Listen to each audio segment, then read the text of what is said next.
Welcome to B&W Insights. I'm your host, Mark Seifert. In today's episode, we look into the world of cybersecurity.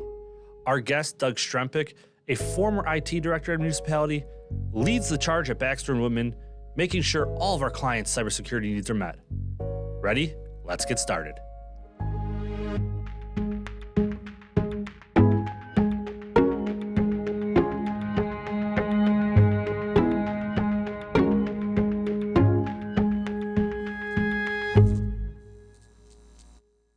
Doug, welcome to the podcast today. Thank you for joining us. Great to be here, Mark. So how long have you been at Baxter & Woodman, and what office are you in? So I'm in the Chicago office. I've been at Baxter & Woodman now for 4 years, going on 5 this January. Nice. So you obviously we talked about you're a former IT director for a municipality, but how did you want to get into IT, cybersecurity, this whole range of topics?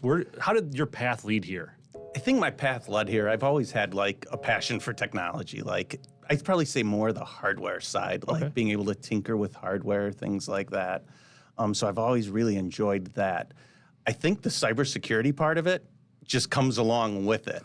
Like we're all involved in cybersecurity. I don't think you have to be an entity, a municipality, a business. I mean, we're involved in it in our personal lives. I think for me though, going into like IT, it was this way to bring like a technical background, but also be able to communicate with people. Absolutely. I think sometimes we think like IT is super technical, and then we also have to be able to explain it to people. Absolutely. And I think that's where I like to bridge that gap. Like, I mean, not all of us are techie or IT people, so being able to communicate and have those conversations to lay people like myself is a valuable tool. Right, and in an organization, it's great because it lets you get like this 1,000-foot view. Like I think sometimes people think like the IT guy, he's like just trying to make our lives harder and like trying to maybe not simplify our role, but being in that role as like a director in a municipality, you get to kind of see everything going on because you're involved in all these decisions. They usually bring you in on all the meetings, it seems like. At least that was my experience. Well, right. The police department wants to do something, they bring you in. Water department wants to put water meters in and hook it up to an AMI system, they bring you in. A new financial system, Right. IT gets brought in. So you get to see this like It's something different every day. overall picture too. And you start to be able to make the connections between stuff. So we systems. talk about IT and we talk about cybersecurity. Obviously, they're kind of two separate paths, but one leads into another. Right. What's IT? What's cybersecurity? So to me, I've heard people use this example before, so I'm going to steal it. That's perfect. IT is like a house. You have servers, networking, infrastructure, but you also want to protect your property. And that's where like the cybersecurity side of it comes in. So it's your Ring cameras and your Ring doorbell. Yeah, you have that. You have your computers. You have your workstations in your house. Maybe your lights that you turn on and off, or your thermostat. But now there's a lot of bad actors out there that are trying to get into that. So you want to try to protect those systems, and that's where like the cybersecurity comes into play. So we look at cybersecurity, and I can remember coming up in the public works field. We talked about change your passwords, making sure you're not clicking on any bad emails. But what's happened in the last 5 to 7 years that cybersecurity is on the forefront of so many people's minds right now? I think it's a few things. One, it's government regulation. I think we're starting to hear it more. We're starting to see it more. Like you heard the term, but maybe you didn't see or hear like Department of Homeland Security coming to you saying, hey, you need to like do X, Y, and Z. You didn't see the EPA. We didn't see AWIA studies coming about and like the cybersecurity component of that. So that's where I'd say it's really started to change, where it's just more, I'd say the government regulation. And I also think from like the municipal side, budgeting. Yeah. I mean, these regulations are coming down. Are they going to be funded, unfunded? What's that going to look like? So you mentioned AWIA, the American Water Infrastructure Act. One of the main components, and the American Water Infrastructure Act, basically says that any municipality that serves water to over 3,000 people has to do a risk and resiliency survey. Yes. And one of the big pushes for risk and resilience this year is cybersecurity. What do you say to the people who say, I'm sure there's going to be people out there, we don't need to look at our cybersecurity. We've never been hacked. We're not vulnerable. We're not one of the big cities. We're not a Chicago, a Tampa, or Dallas, any of the large cities in the states we cover. What do you say to the people who have 3,000 residents and don't think they need to look at their cybersecurity? I'd say those are the people that really do. I mean, I think like the larger municipalities, the larger organizations, they have the budgets, they have the means to put good cyber practices in place.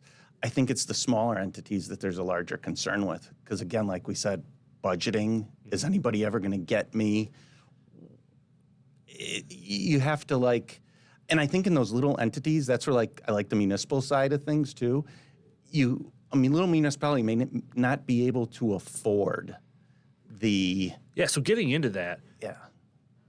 You mentioned it. Large communities may have these large budgets, but a smaller community may not have the staff or the budget.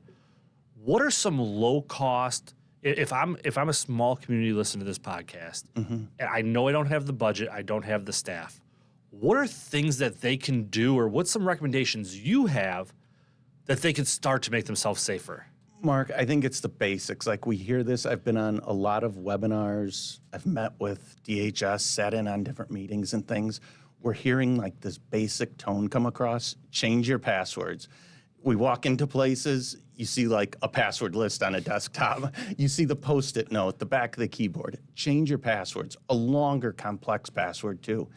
Good backups. Back your systems up on a regular basis.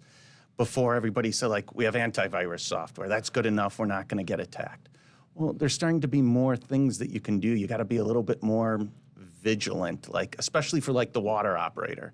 The water operator now used to just be a water operator. Now I think that role's changing because we're starting to be don't plug that USB drive into a computer. Don't be checking your email on the SCADA system. Those are some great recommendations, and they're not expensive. Changing your password is free. Changing your password. Documentation. It's easy. I just did an article that'll be coming out next month in the B&W newsletter.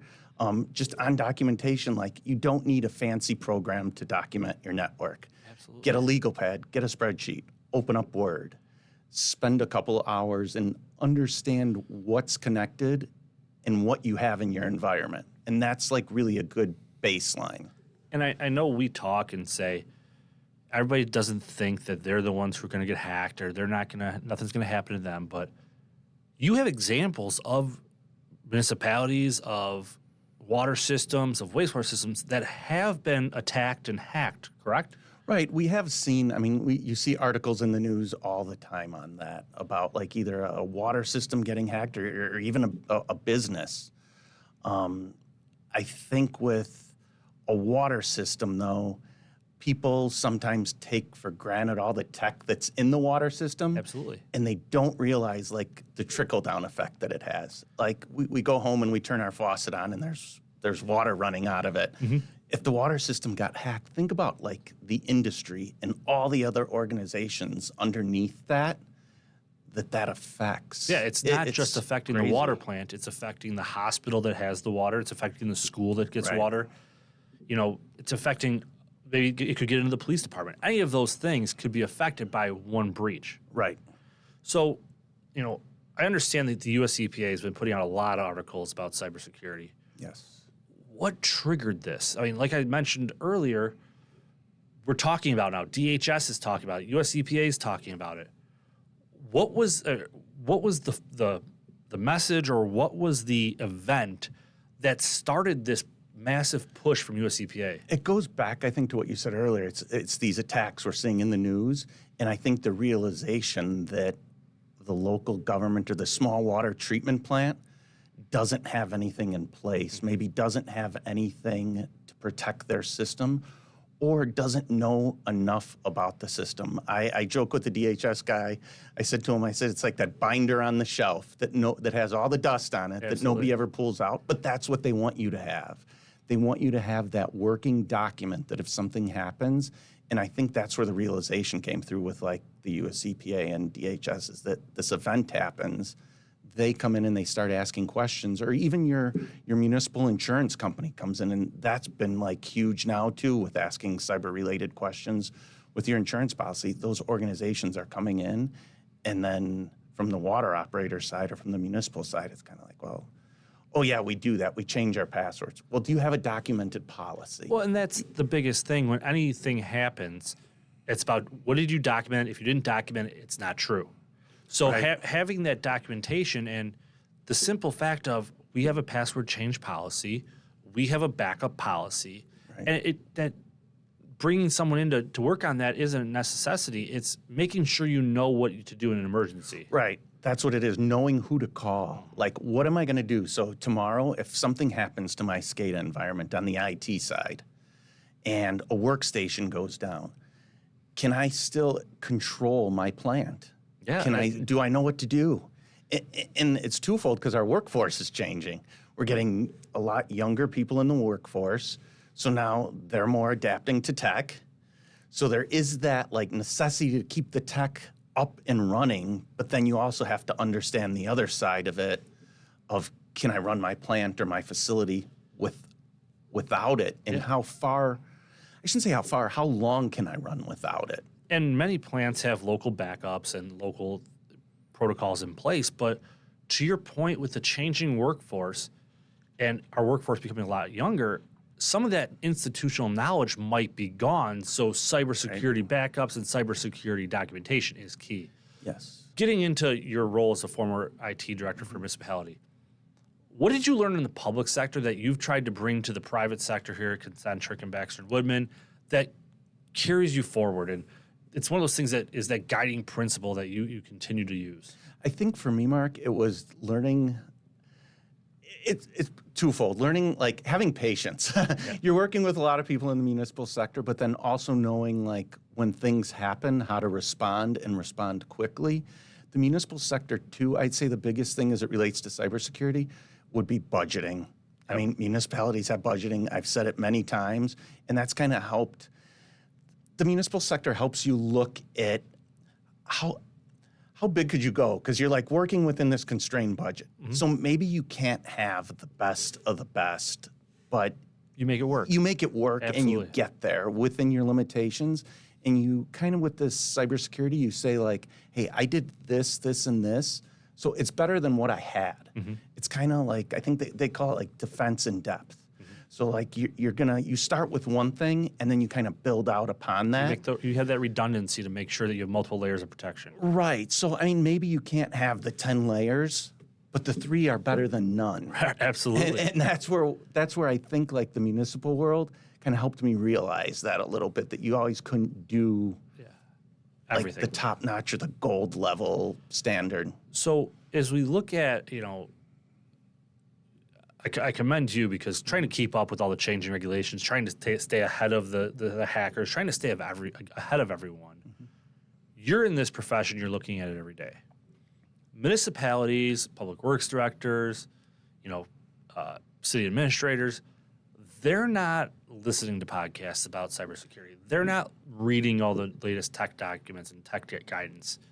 How can a public works director, a city administrator, anybody in those roles stay at the forefront and understand how the cybersecurity landscape is changing? It changes daily. Probably changed 3 times since we started talking. Right. But what can they do? Is it reaching out? Is it reading? What's the best way that they can stay in this landscape? I think there's 2 ways you can do it. Most municipalities have an IT department. I think you should leverage that IT department. Coming from IT, I always felt slighted when I would hear like, hey, this department met with a vendor on an IT product and didn't include the IT person that was going to be doing it. It happens. Right. It happens. I think rely on your IT department because I think they are staying on a lot of this, but then also rely on somebody like Concentric. I mean, I kind of compare what we do to like a specialist. You have IT, but we're living in the water, wastewater world daily. That's all we're doing. We're not doing anything like an IT director would, where I was involved in the finance software. I was involved in the police department and the 911 center. We're just running in that one lane. And that's all we're focusing on. So we're able to give the support of making sure that the water and wastewater, the SCADA is up and running, managed, safe, but also being able to give a second set of eyes and looking at the things that the IT director is looking at, but they're looking at 10 different projects. We're able to focus in and protect the water wastewater industry. And we've just had that, Mark, a couple of weeks ago. We had a municipality reach out to us, and their IT department said, like, we know what we need to do. We kind of understand it, but we're a little worried about, like, what it's going to do and the fact that it's a water system. Mm-hmm. So could you come in, send your staff in, and work with us? And that's what we've done. We've had 2 engagements so far where we've come in and actually, like, worked with their staff and just made the recommended changes.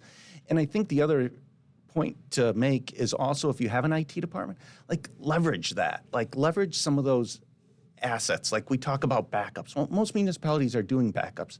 So can you leverage that into the SCADA system? Mm-hmm. Can you leverage the documentation of the municipality, such as password policies, backup policies, into the SCADA system? I mean, a lot of times I think it's there and you don't have to reinvent the wheel, but if you leverage somebody— You have to organize it. You have to organize it, but, like, leverage what you have and then leverage a concentric. Yeah. Well, make sure that, leverage what you have as a municipality, but then also have an expert who this is their main topic to do. Right. So if I'm a public works director and I know we don't have a great cybersecurity culture, what's that first step that I'm going to take to really grow a cybersecurity culture in my organization? Is it making sure my staff understands, or how do I grow a cybersecurity safe culture? I think I would start by, like, bringing in somebody like Concentric to review your system. Look at what you have and see what's in place already, and then start to map a plan out. I mean, like we talked about documentation earlier. Concentric can help with that. Concentric could help break down some of that, maybe some of those more difficult processes, but also you have to explain to your staff, like, why this is happening. Like, why do I need that longer password? Why do I have to have— I mean, you might have got up today and checked your email and you had to do MFA on your phone to get into it. We're starting to see that in some of our other systems too, like to connect to a firewall, a VPN connection. Mm-hmm. So start to explain that. I think a lot of times we, like, push the tech and we don't give a simple explanation on why it needs to be done.